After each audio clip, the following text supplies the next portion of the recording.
अरे भाई, तुम कौन हो और इस सुनसान जंगल में क्यों बैठे हो? मैं सीतापुर गांव का रहने वाला हूँ और मेरा नाम रामू है। मैं एक बहुत ही गरीब आदमी हूँ। आज सुबह ही मेरी पत्नी ने मुझसे झगड़ा किया और मुझे खरी खोटी सुनाकर घर से निकाल दिया। उसने मुझसे कहा है कि मैं जाकर बहुत सारा धन कमा कर लाऊं। इसीलिए मैं किसी काम की तलाश में अपने घर से निकला हूँ और चलते चलते थक कर इस पेड़ के नीचे बैठ गया।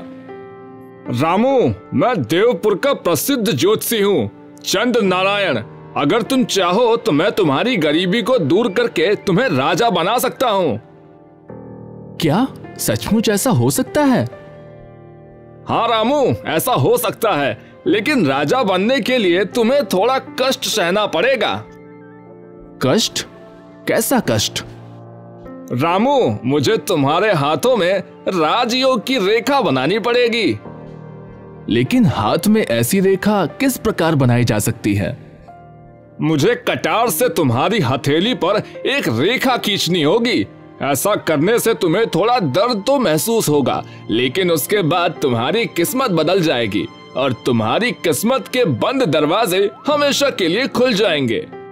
ज्योतिषी की बात सुनकर रामू सोच में पड़ गया और फिर कुछ देर तक सोचने के बाद वह कहने लगा,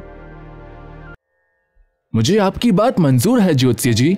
आप जल्दी से मेरी हथेली पर एक ऐसी रेखा खींच दीजिए। यह सुनकर ज्योतिषी ने अपनी कटार निकाली और रामू के हाथ में एक राजयोग की रेखा बना दी और फिर बोला, रामू, अब तुम यहाँ से जाओ। तुम्हारी किस्मत में राजयोग अब बन चुका है। जल्दी ही तुम किसी देश के राजा जरूर बनोगे। रामू ने ज्योतिषी को प्रणाम किया और वहाँ से चल दिया। उसके जाने के बाद ज्योतिषी भी देवपुर की ओर निकल गया। रामू खुशी से उछलता कूदता आगे बढ़ जा रहा था। राजा बनने की खुशी में वह काम धंधे की बात तो पूरी तरह से भूल ही चुका था।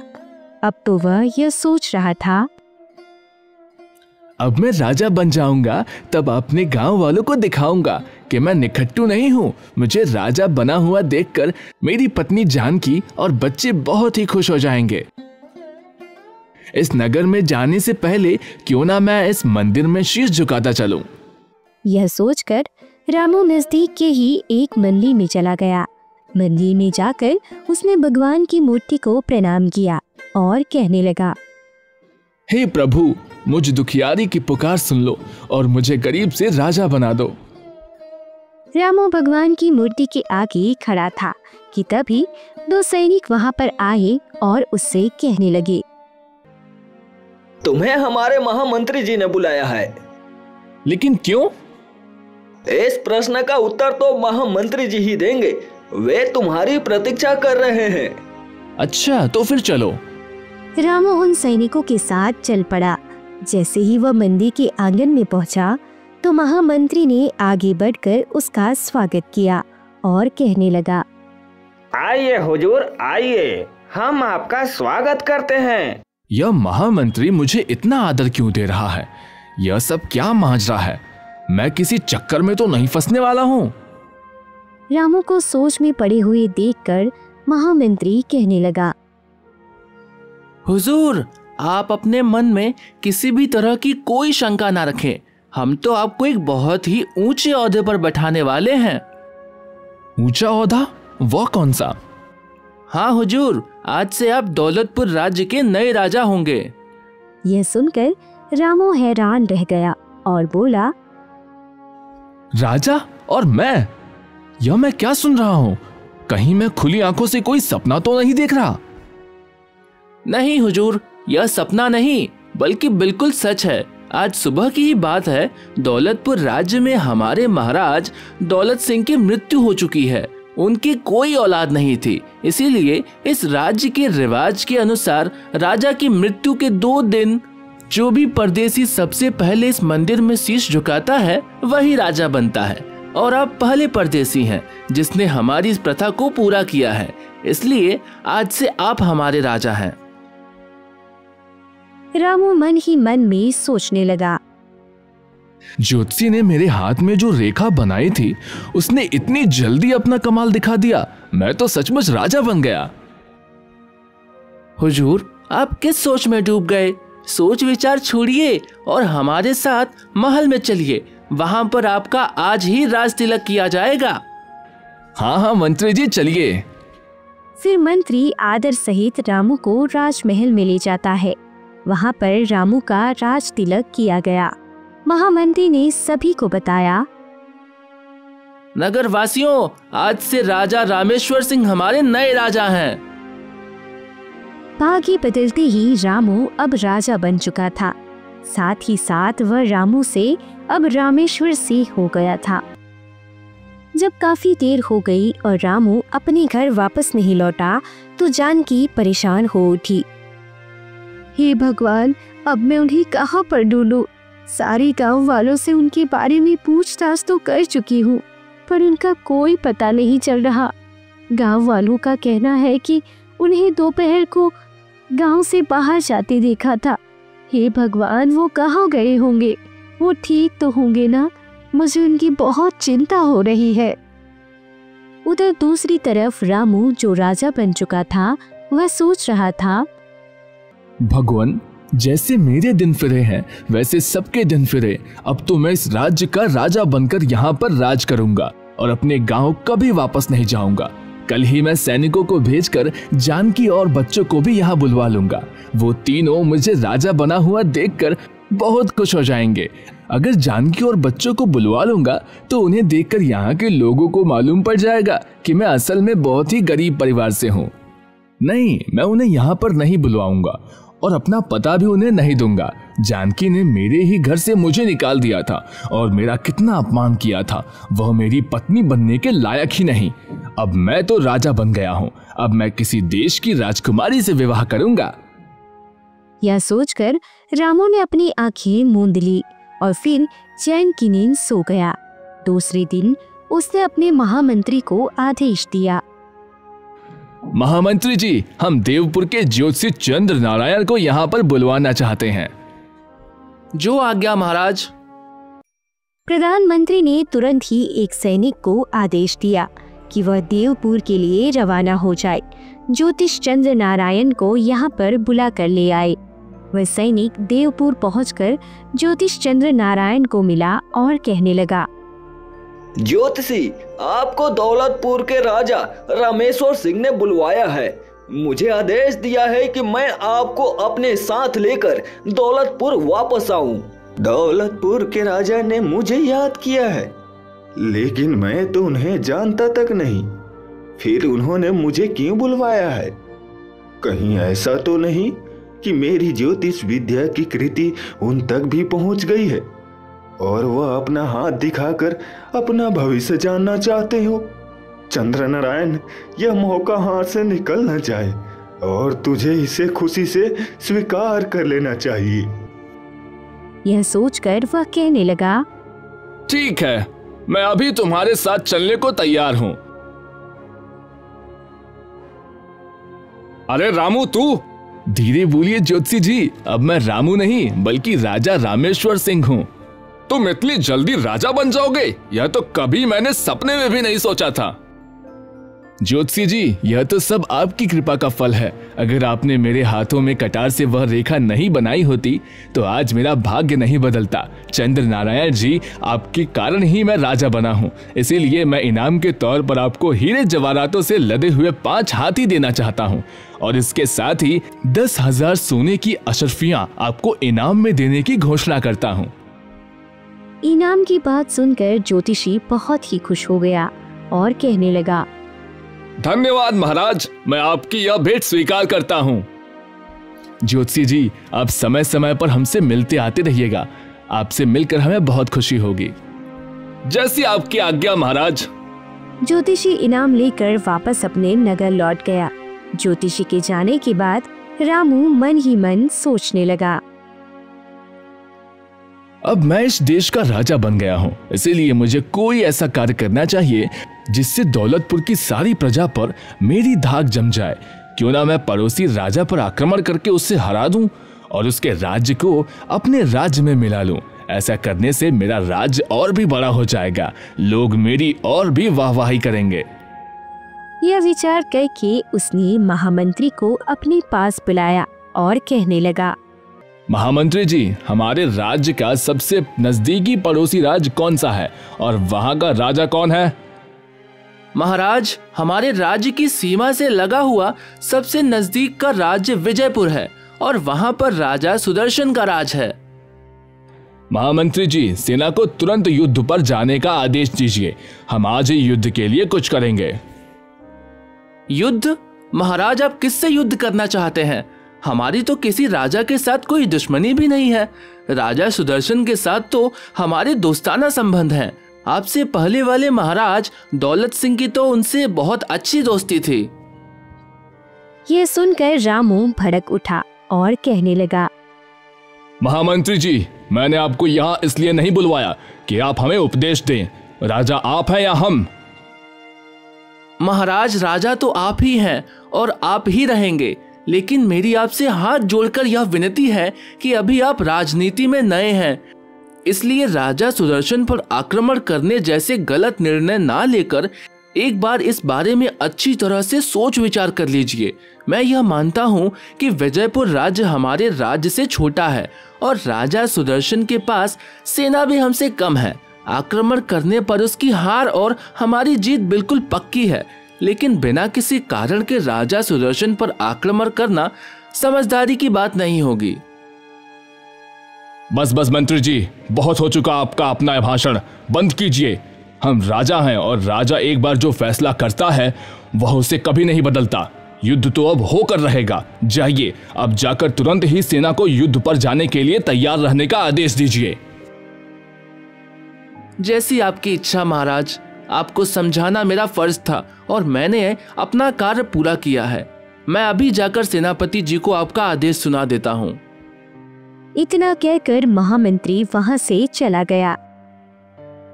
जब वह सेनापति के पास पहुंचा तो कहने लगा, सेनापति जी, हमारे राजा रामेश्वर सिंह आज ही विजयपुर राज्य पर आक्रमण करना चाहते हैं।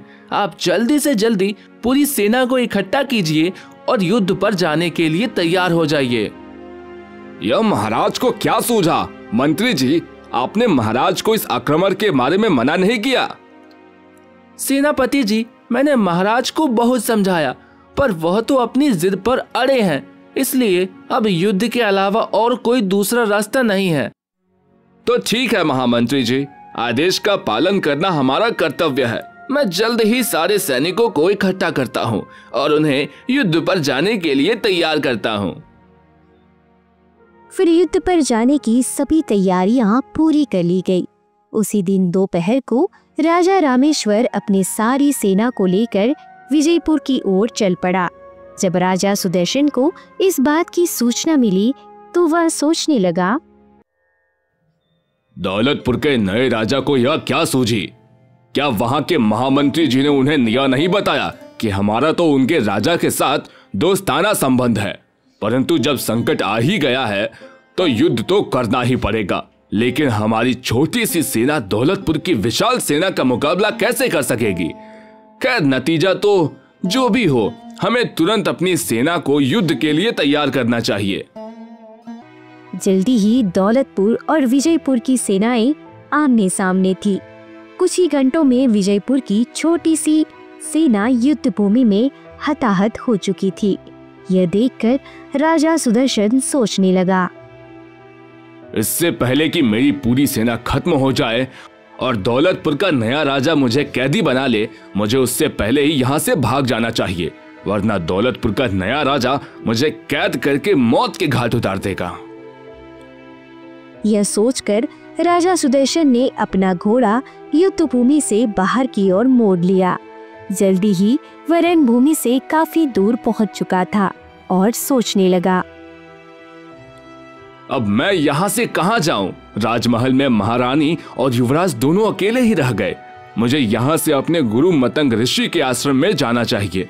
शायद वह ही मुझे कोई रास्ता दिखाएं। वहां पहुंचने के बाद ही मैं महारानी और युवराज को उन्हीं के आश्रम में बुलवा लूंगा।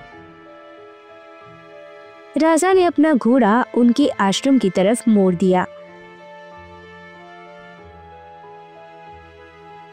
थोड़ी ही देर में वह ऋषि के आश्रम में पहुंच गया और फिर ऋषि से कहने लगा, प्रणाम गुरुदेव। बेटा सुदर्शन, तुम यहाँ पर कैसे और तुम्हारी यह हालत कैसे हुई? गुरुदेव, दौलतपुर के नए राजा ने विजयपुर पर अचानक हमला कर दिया और अपनी सेना को हारते देखकर मैं आपकी शरण में आया हूँ। यह तो बहुत ही बुरा हुआ बेटा। गुरुदेव, मैं राजमहल में अपनी महारानी त्रिशला और युवराज को अकेला छोड़कर आया हूँ। कहीं ऐसा ना हो कि शत्रु उन दोनों को मौत के घाट उतार दे। नहीं बेटा, ऐसा नहीं होगा। मैं अभी अपने किसी शिष्य को विजयपुर महल की तरफ भेजता हूँ और आपके परिवार को यहाँ पर बिल्कुल ठीक ठाक बुलवा लूंगा। तुम बिल्कुल चिंता मत करो। उसी समय मतंग ऋषि ने अपने एक शिष्य को राजा सुदर्शन के घोड़े पर बिठाकर विजयपुर की तरफ रवाना कर दिया। उधर दूसरी तरफ रणभूमि में महामंत्री कहने लगा, महाराज, विजयपुर की सारी सेना अब हार चुकी है। अब आपका क्या आदेश है? महामंत्री जी, राजा सुदर्शन अभी हमारे कब्जे में नहीं आया, इसीलिए उन्हें पकड़ने के लिए जल्द से जल्द राजमहल पर हमला किया जाए। मारकाट मचाते हुए सैनिक उस कमरे में जा पहुंचे जहां पर महारानी त्रिशला और युवराज थे। उन दोनों को बंदी बना लिया गया। इन दोनों को गिरफ्तार करके काल कोठरी में डाल दिया जाए।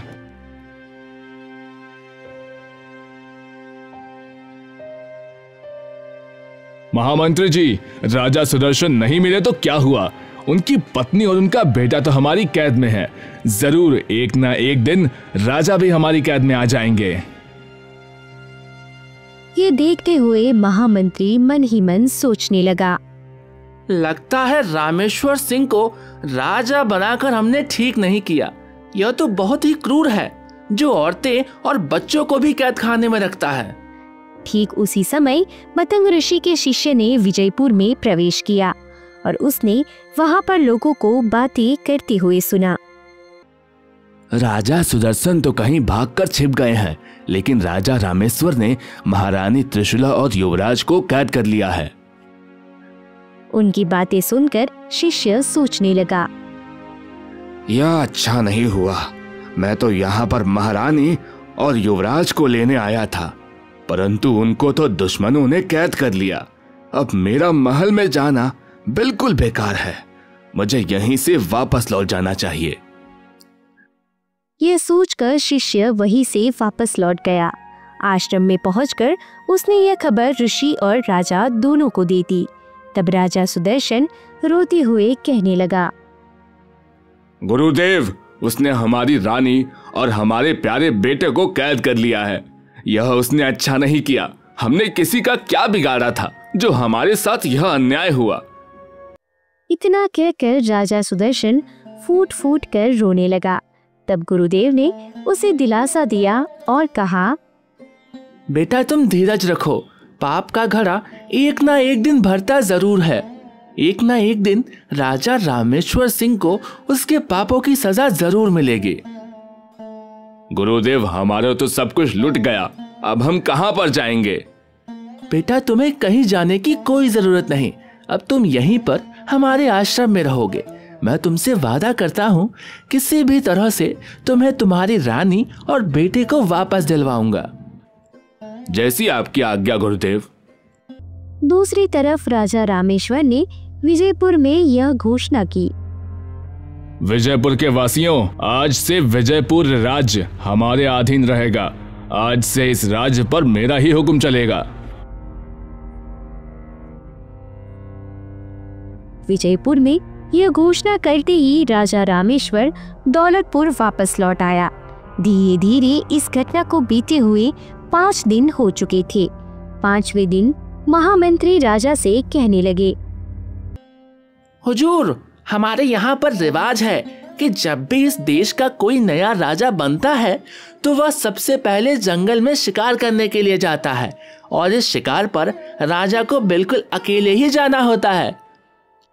महामंत्री जी, अगर ऐसी बात थी तो आपने पहले मुझे क्यों नहीं बताया? राजा बनते ही मैं सबसे पहले वही काम करता। महाराज, आपने इस बात को बताने का मौका ही कहाँ दिया। आप तो राजा बनते ही विजयपुर पर हमला करने चल दिए थे। खैर कोई बात नहीं महामंत्री जी, तब न सही तो हम अब शिकार के लिए जंगल में चले जाते हैं। रामू उसी समय घोड़े पर सवार होकर शिकार करने के लिए जंगल की तरफ चला गया। उधर दूसरी तरफ राजा सुदर्शन अपने गुरुदेव की कुटिया में रह रहा था।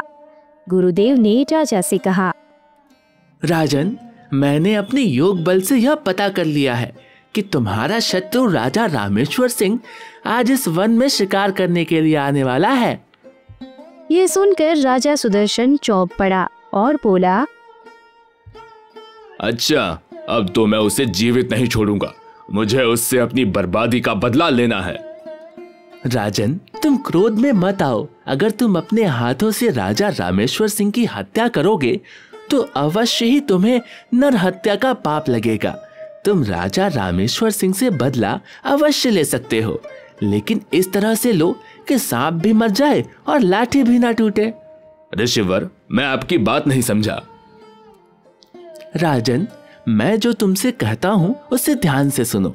राजा रामेश्वर एक हिरन का पीछा करते हुए हमारी कुटिया तक आएगा और वह जब यहाँ पर पहुँचेगा ठीक उसी समय तुम्हें रामेश्वर सिंह से मिलना है। इस प्रकार गुरुदेव राजा सुदर्शन को अपनी योजना समझाने लगे। पूरी योजना सुनने के बाद राजा ने कहा, गुरुदेव, आपकी योजना तो बहुत ही अच्छी है।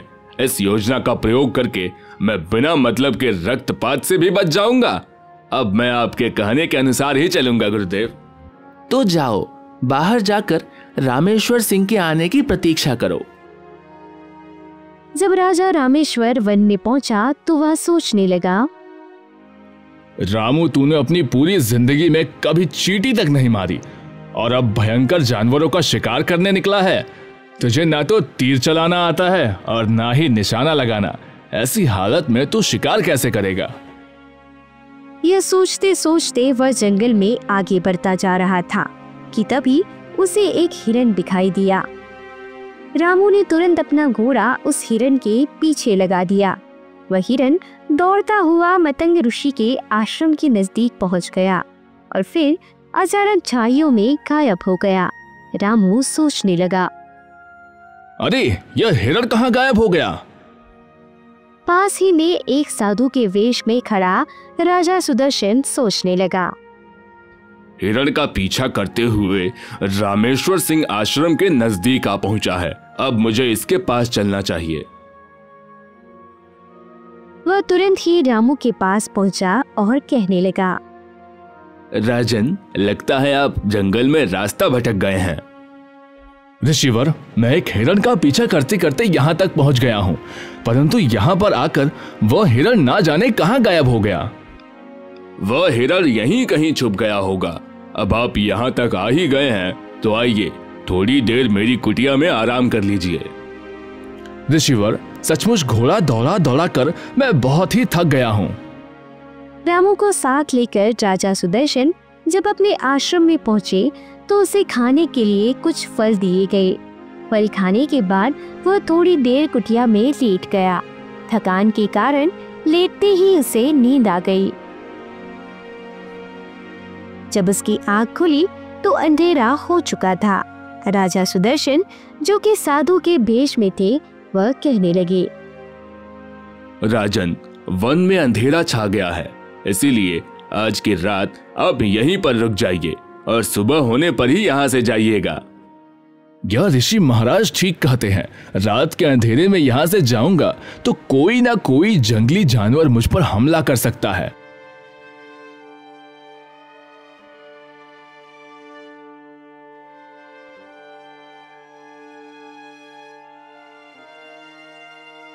सुबह जब आश्रम से चलने लगा तो साधु वेशधारी सुदर्शन कहने लगा, वत्स, मुझे लगता है कि आप कोई चक्रवर्ती राजा हैं। रामू अपनी सच्चाई छुपाना चाहता था और वह बोला, मैं दौलतपुर के राजा रामेश्वर सिंह का महामंत्री हूँ ऋषिवर। यह सुनकर सुदर्शन मन ही मन सोचने लगा, यह सफेद झूठ बोलता है, जैसे मैं इसे पहचानता ही नहीं।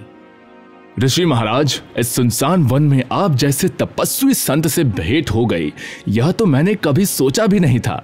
आप मुझे अपना परिचय दीजिए कि आप कौन हैं।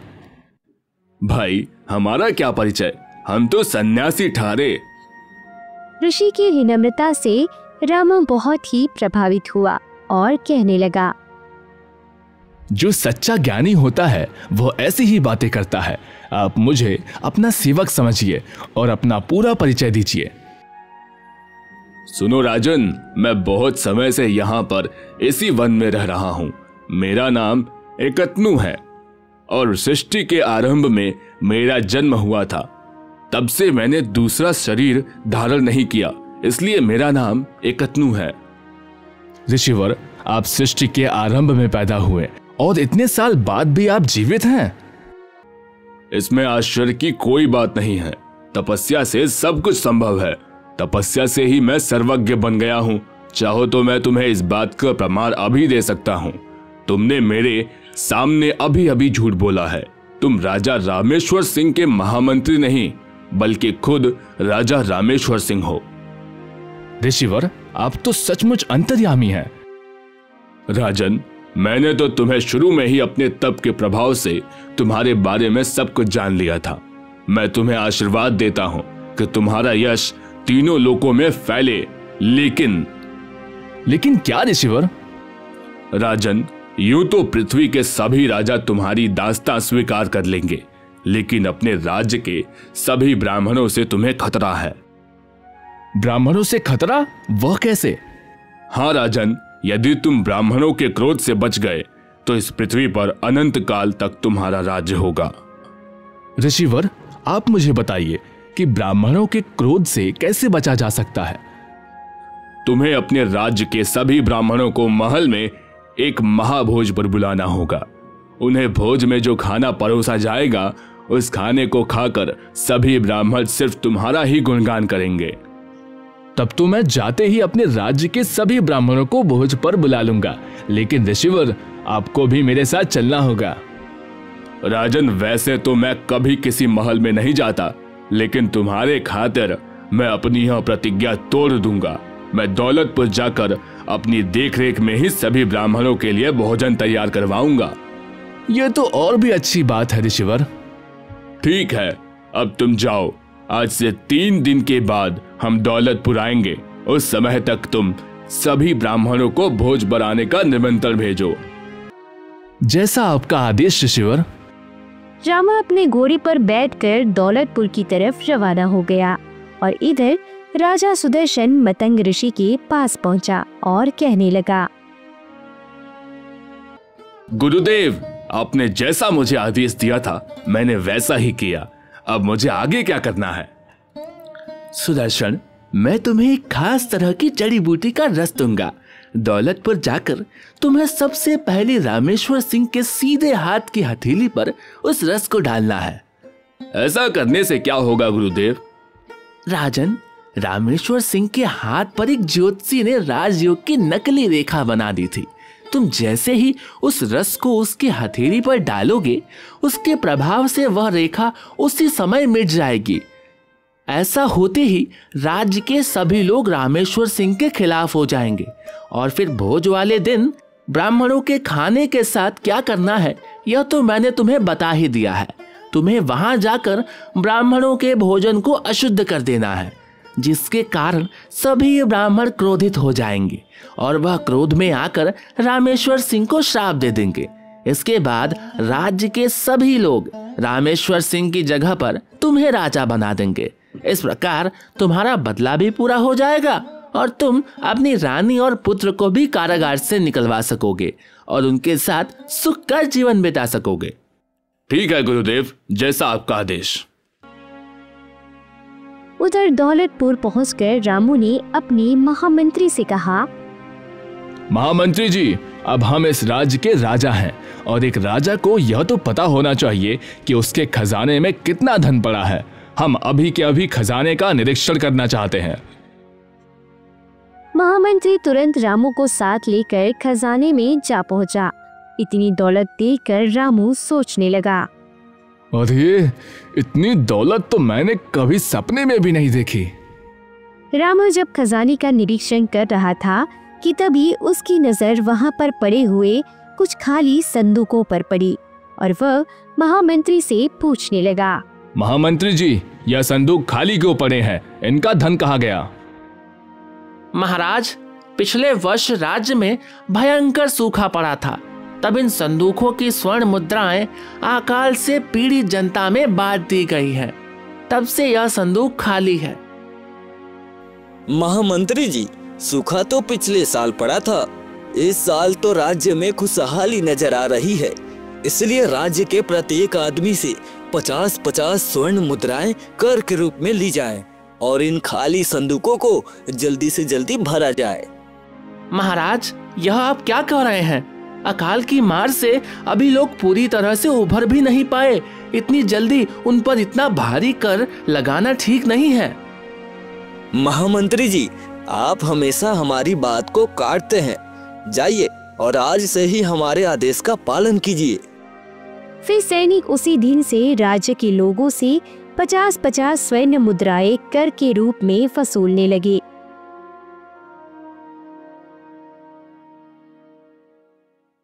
ठीक 3 दिन के बाद साधु के वेश में राजा सुदर्शन रामू के पास पहुँचे। उन्हें देखकर रामू कहने लगा, ऋषिवर, आपका स्वागत है। राजन, अपने हाथ आगे लाइए, मैं आपके हाथ अमृत से धोना चाहता हूँ। यह सुनकर रामू ने तुरंत अपने दोनों हाथ सुदर्शन के सामने कर दिए।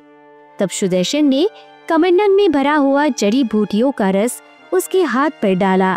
उस रस के प्रभाव से रामू के हाथ में जो ज्योतिष के द्वारा खींची हुई रेखा थी वह मिट गई। तब सुदर्शन कहने लगा, महाराज, आज संध्या के समय आप सभी ब्राह्मणों को भोज के लिए बुलवा लीजिए। ठीक है ऋषिवर, मैं अभी अपने आदमियों को भेजकर ब्राह्मणों को बुलवाता हूँ। शाम के समय जब ब्राह्मणों को भोजन परोसा गया तो ब्राह्मण चिल्लाने लगे, अरे यह क्या, भोजन में मांस के टुकड़े? लेकिन यह कहाँ से आए? हमने तो सात्विक भोजन बनवाया था। राजा रामेश्वर, क्या तू भूल गया कि ब्राह्मणों को तामसी भोजन परोसना एक महापाप है? तूने भोजन में मांस के टुकड़े परोसकर हमारा घोर अपमान किया है। इसलिए हम तुझे श्राप देते हैं कि तू राजपाट छोड़कर तुरंत ही भिखारी बन जाए।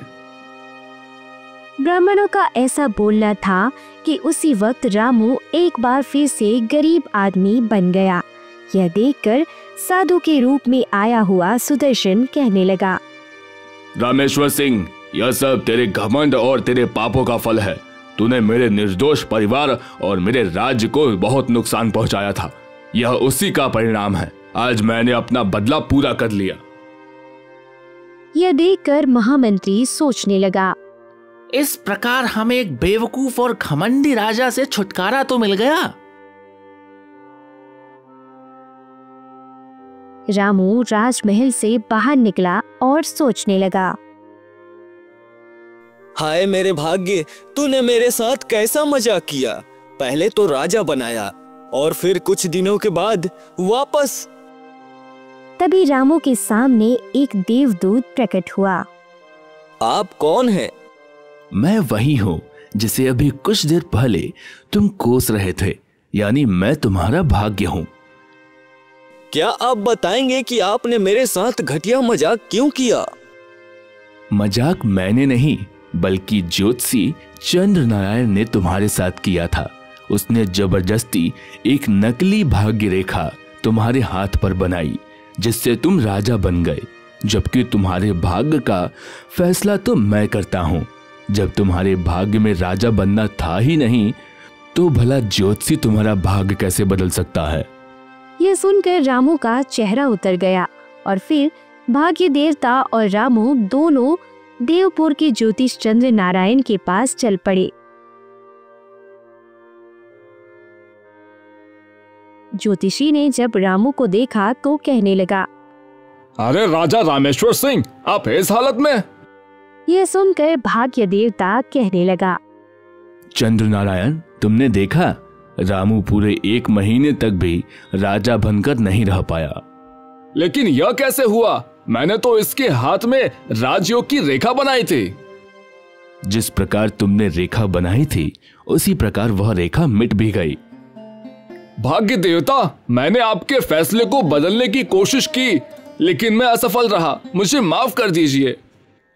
चंद्र नारायण, तुम एक ज्ञानी आदमी हो। याद रहे कि फिर कभी अपनी विद्या का गलत इस्तेमाल मत करना। रामू, अब तुम यहाँ से अपने घर वापस लौट जाओ। तुम्हारी पत्नी और बच्चे तुम्हारा इंतजार कर रहे हैं।